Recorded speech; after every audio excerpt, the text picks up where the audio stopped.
Welcome to episode 7 of the podcast. We are just entering the best time of year for here in Minnesota. We got summer, we got sun, we got the lakes. Truck driving by. Football season on the horizon, kind of.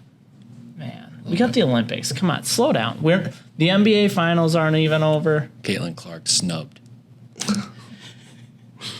Nah, she's gonna be in. I don't think so. They announced that she is the first alternate if somebody doesn't go. Definitely snubbed. Maybe not on. I don't know a lot about the. I guess sit here and pretend to know the WNBA, but as far as viewership goes, you would think, and sponsors are concerned, like she could attract a fair amount of dollars there. But Olympics are about winning. Yeah, more about than they are about money, right? It's always about money. Everything's got a price, Austin. Yeah. All right, we're getting into some financial related topics. First thing, since it's on the news and in the front of the financial world, is Roaring Kitty, Keith Gill, and the GameStop Saga. It returns. You guys got any thoughts? What are your takes on the return of the short squeeze and the GameStop? I want to know if it was planned from the beginning, because he was dormant for, 3 years? And then back in a big way? My hot take, he ran out of money. He wanted some more, so he figured he'd come back online. Either that or... His first go-round, he ran out. Or he got bored. Advice from an attorney told him maybe don't post for a little while until things settle down. And he had to have made a ton of money that first run up. He was buying the stock at like $3 a share, and it ran up. But it's not a gain until you sell. He's seen as a little bit of a cult leader in investing forums, Reddit. Everyone just kind of follows him blindly a little bit. Yeah, did you guys watch his live stream? No. I saw some of the highlights, yeah. His all dressed up, like he's all beat up. He's pretty careful about what he says on them. So somebody's been giving him advice on that. He's not registered anymore either, right? Yeah. So, you know, what? He's just a guy telling people what he's buying. I don't know that that's against the law. I mean, it happens all the time. More frowned upon than illegal, perhaps. I mean, you can turn on CNBC every single day and you got Jim Cramer and everyone else telling you what they bought and what they're holding. He just has this different type of following that is able to run up a single stock. Interesting enough, I was scrolling through my feed earlier this morning, and literally there's an ad for joining his like investor club or whatever it is and how he invests. And I think from that point, it's just like the reality of why is this even a thing? How, that's not investing. That's not a safe way of doing it. That's not how you're looking at research. Just following some random person who got lucky one time, I don't think you can argue that, he saw something in this company that nobody else saw, and he was ahead of the curve there. GameStop is.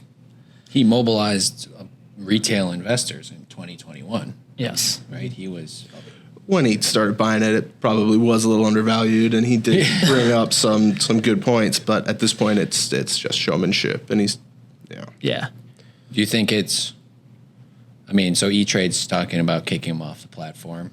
Do you think there's no crime really being done? It's a private company. They have the right to do that if they want to, right? I mean, there's no crime for kicking him off. It's causing settlement issues at the broker, right? And causing their market makers to not execute their trades. Right. Yeah, do what you got to do. Yeah, I think at the end of the day, it makes for interesting headlines, but don't go around buying based on headlines. Don't go around investing. Don't go around making your plan based on the headlines, right? I think that's the biggest thing from it is, yeah, it's interesting. It's cool. You want to read about it, learn about it. Like, sure, that's great. But please don't call and say you want to buy GameStop because of it. Yeah, or even worse, options on GameStop because of it. Yeah. These things get priced into markets pretty quick and pretty efficiently. And, it's that the real winners of this are probably Robinhood, who's executing most of the trades, and, maybe to some extent the company GameStop, since they issued a bunch of shares and, cleaned up their balance sheet. But the real winners, in most cases, aren't the retail investors. Isn't that funny? It's kind of ironic, right? The company itself is like, we are so overvalued, we're going to issue more shares. Yeah. Keith Gill thought he had enough call options and they weren't shares. So when he exercised the options, there wouldn't be shares to fill. And GameStop said, hey, we have a shelf offering here. Here's some shares for you. So it's kind of funny how that stuff works out. Yeah. Another stock in the news lately, and I think this one's interesting to touch on from a little bit different standpoint, but Nvidia announced a 10-for-1 stock split. Yes, 10 for 1. Yep. That's a stock that's a little more widely owned than GameStop as well. Number 2 in market cap now, behind Microsoft. I didn't know that, really. Is that high? Yeah. Yeah. Well, Yeah, just past been Apple going back and forth with in the last 2 weeks. Yeah. Did it pass Google, though, with both share classes, too? Yeah, it's number 2. It is right now. Wow. Yeah. Yep. So it's the 6th split in NVIDIA's history. IPO'd January of 99 at $12 a share. Well, you've done all right if you own Nvidia. I think the bigger thing from this is the companies split stock all the time, and yeah, I think we've seen this a little bit where what they call what's the term they're using for it, math gymnastics. Mental math gymnastics. Mental math gymnastics, right? Say that 10 times. Mental math I'm done. I'm done. Can't do it. It doesn't change the value of the company, right?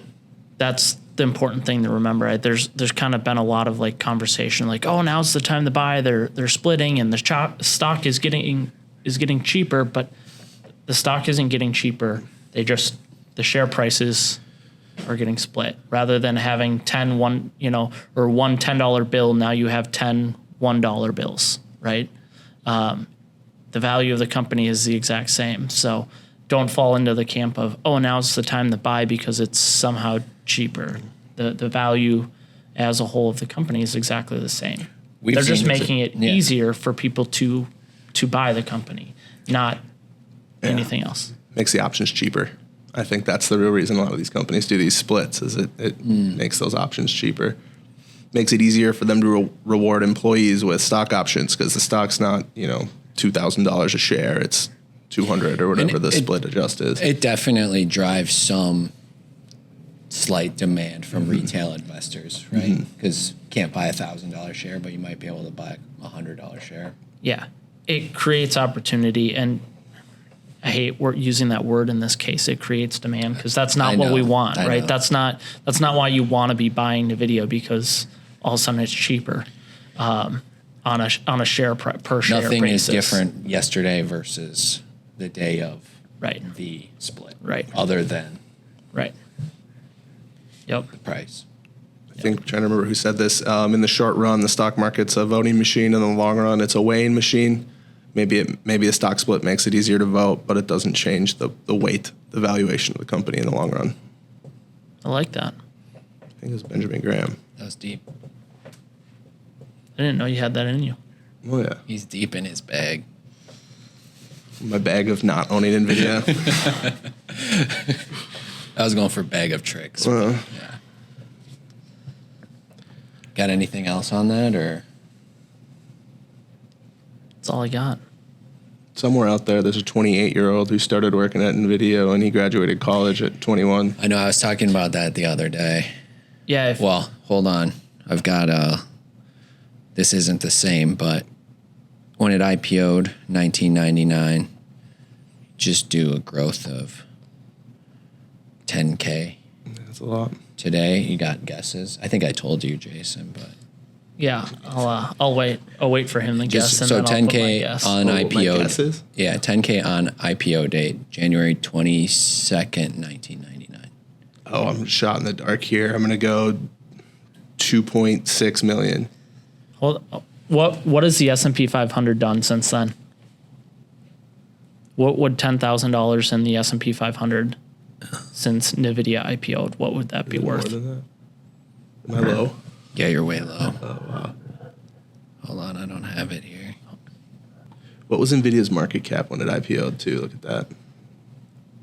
Be curious if does it beat like the 10-year, you always hear like the 10-year track record of like Domino's Pizza and Monster Energy are so crazy high because they IPO'd at such small market caps. So the S&P 500 growth of 10K is just shy of 70K. 70,000. Okay, and you're going with two something?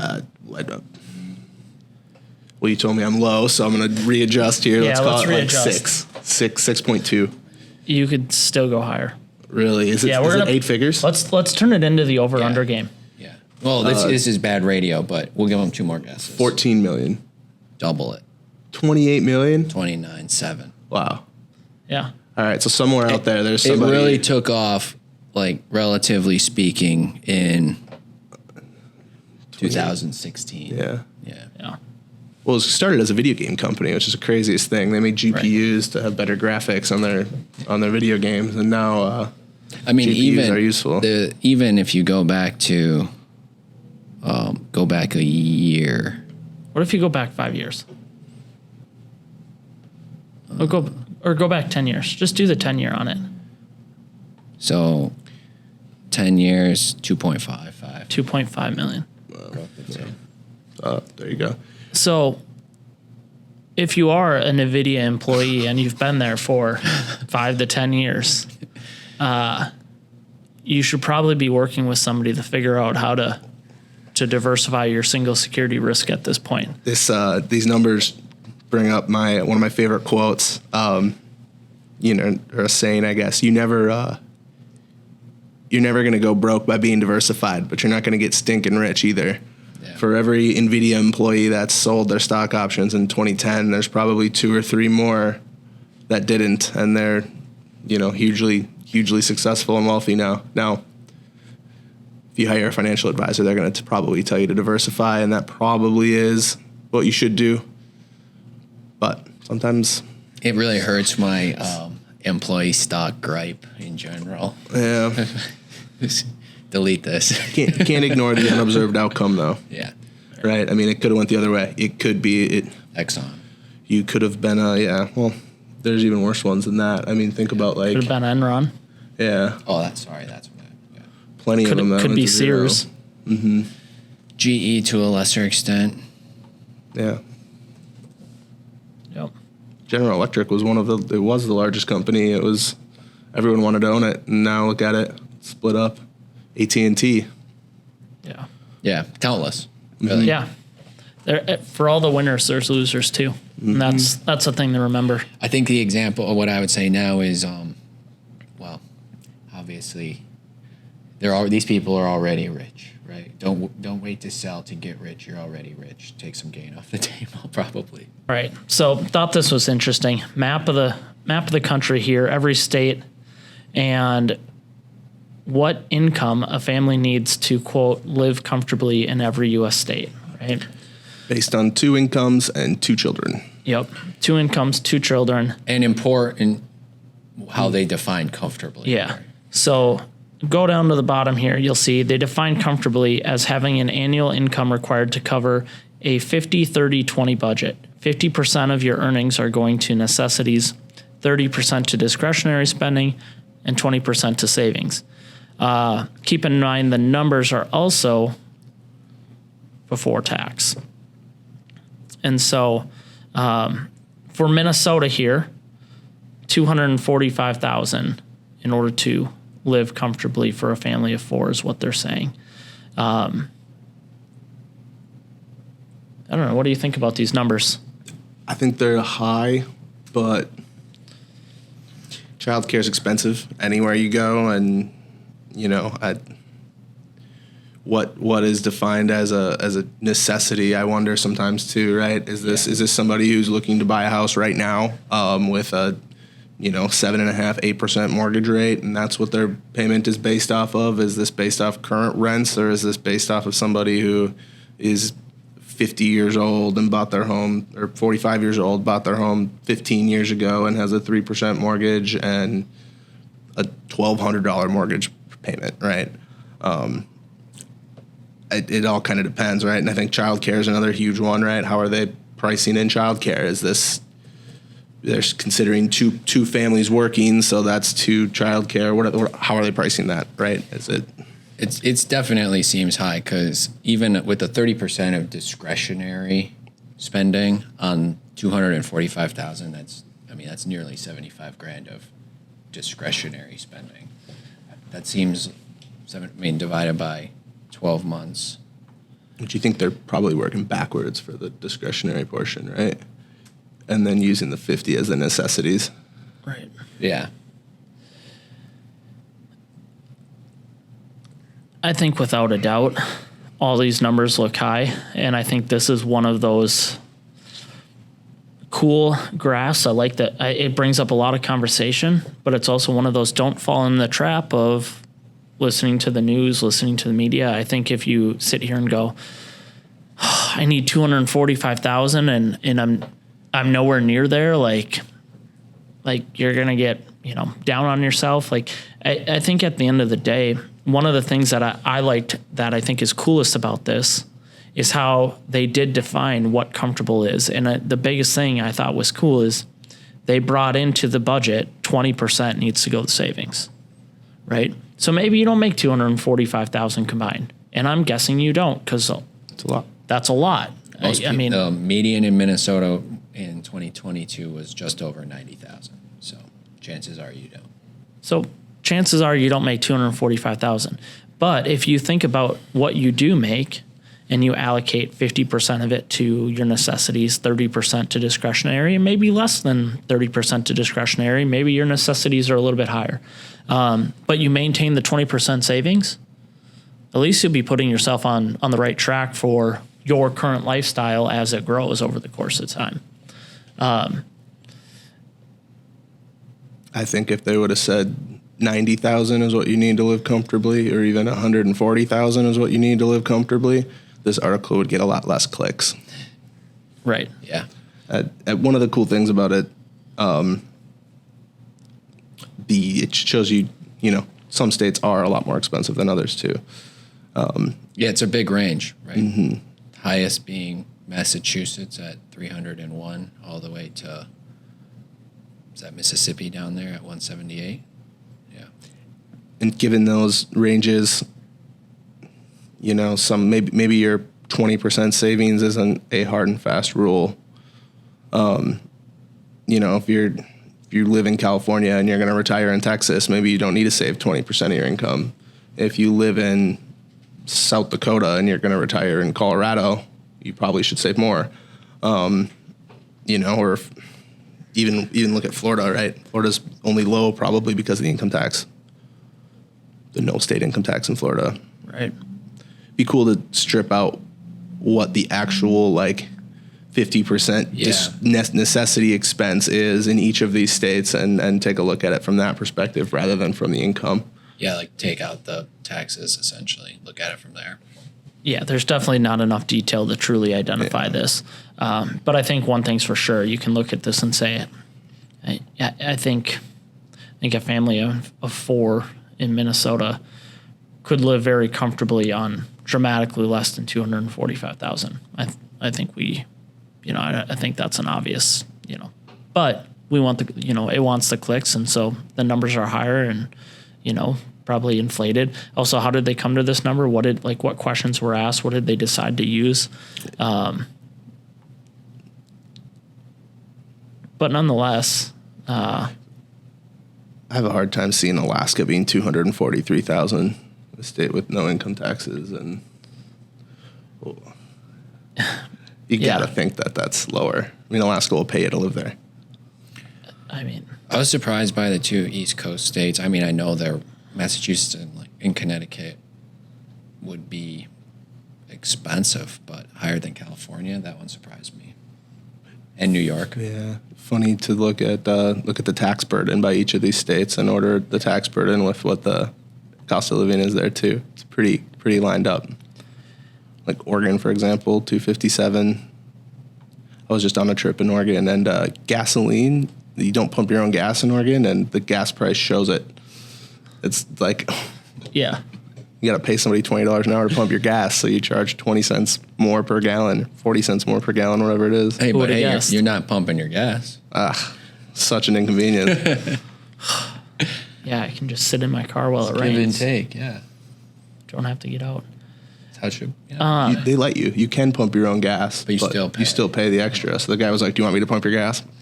I'm Heck yeah. paying for it either way. I feel like they didn't used to let you.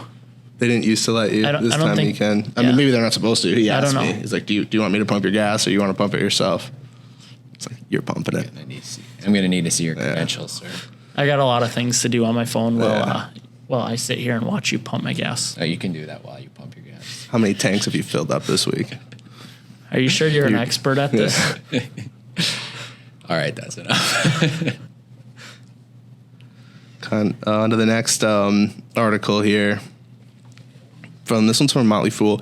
So net worth that puts you in the top 10% of your household by age. This is nationwide, not by state. So you probably pull up this table on the screen, right?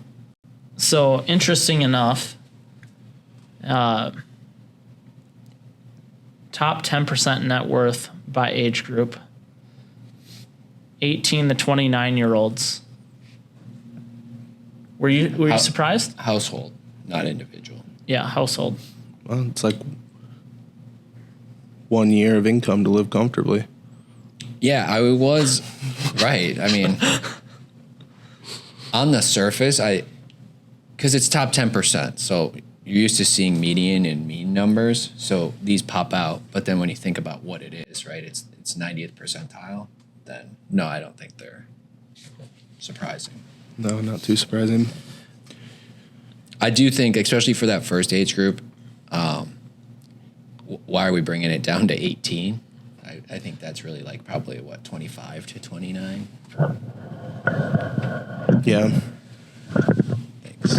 Don't think very many 18-year-olds have 281,000 saved, unless they inherited it, right? You got to imagine that a lot of that YouTubers. age group is going to be Doing a better podcast than this. Yeah. 16-year-old hired part-time at Nvidia. Yeah. inherited money. Yeah. I mean, That's- a lot of it's got to be inherited money. Yeah. That pushes up that stat for 18 to 29-year-old households. And of course, it slowly goes up over time. 30 to 39, 711,000. 40 to 49, 1.3 million. 50 to 59, 2.6 million. Get into the baby boomers, 60 to 69, 3 million, which is what you would expect. And then 70 plus, it goes back down to 2.8 million because they retired and they're starting to live off their money. So, net worths kind of plateau there. I don't think any of these numbers are too shocking, but I think if you were to pair these net worths of that being in the 90th percentile compared to the graph we just looked at of what you need to live comfortably, it just goes something doesn't add up because I think Yeah, it would indicate that what 10% of people are living quote comfortably. Well, I mean, think about this. If use Minnesota numbers, right? 245,000 of income to live comfortably, and you're saving 20% of it, you would think by age 35 you would have more than $711,000 in net worth. right. Right. Right. Yeah. I mean, you're saving $50,000 a year, and if you have 20 years to save. I think this is why what we do is personal, because if we just looked at both of these graphs and every client that came in, every person that came in the door and said, hey, we want to figure out, what do we need? Where do we need to be at? And I think a common question we get from it is, well, where am I compared to everyone else? Yeah. And you can't even answer that question because you can't compare yourself to somebody else because you haven't lived the same life. You haven't had the same experiences. You haven't had the same issues or costs or things life circumstances that have come up and impacted, what you've had to spend or what you've been able to make.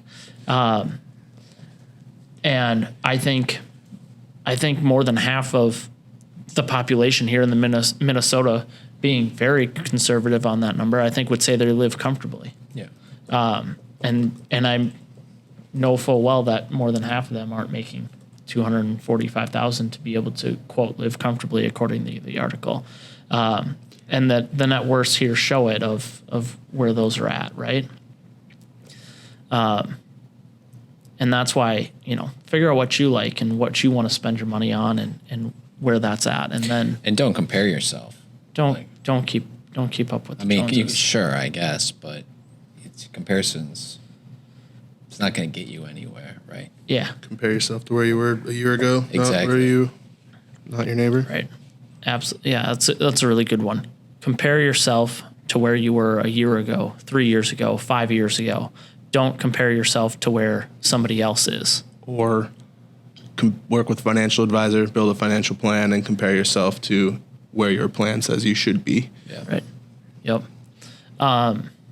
We show that a lot when we sit down with clients.